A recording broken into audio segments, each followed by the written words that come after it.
He showed up at 7:45 a.m., rain or shine. He didn't want food, and he didn't want pets. He was the neighborhood ghost. He was clean, healthy-looking, but clearly unowned. Every single morning, like clockwork, Buster would trot down Fifth Avenue and take his seat at the Route 42 bus stop. Commuters got used to him. Some would toss him a bit of a breakfast sandwich. Others would take selfies. But Buster never moved. When the doors closed and the bus roared away, Buster would let out a small sigh and wait for the next one.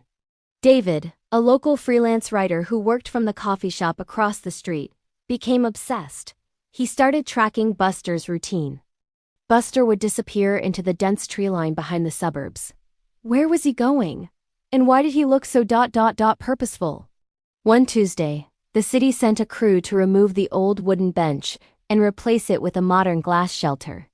The construction noise was deafening. When Buster arrived at 7:45 a.m., his throne was gone.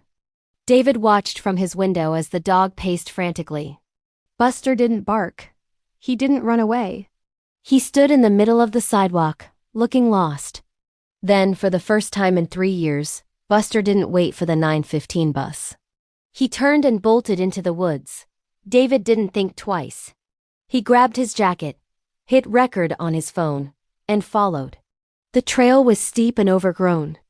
Buster moved with the confidence of someone who had walked this path 1,000 times.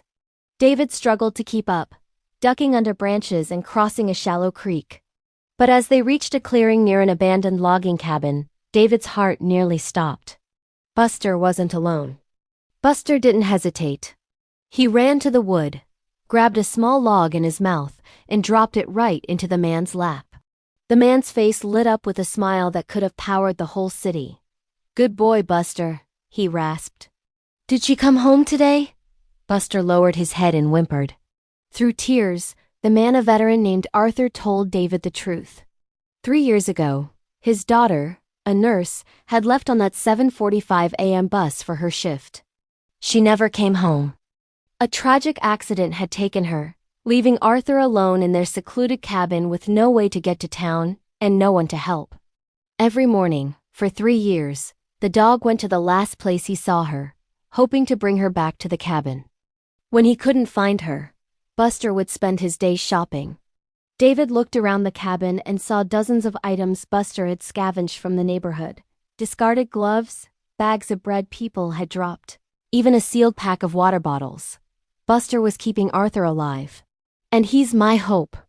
He thinks if he waits long enough, the world will be right again. David's video went viral, and the neighborhood that once ignored the commuter stepped up.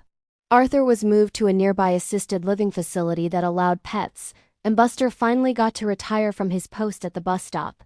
Buster doesn't go to the bench anymore. He doesn't have to. Because now he knows exactly where his person is and he never has to let him out of his sight again.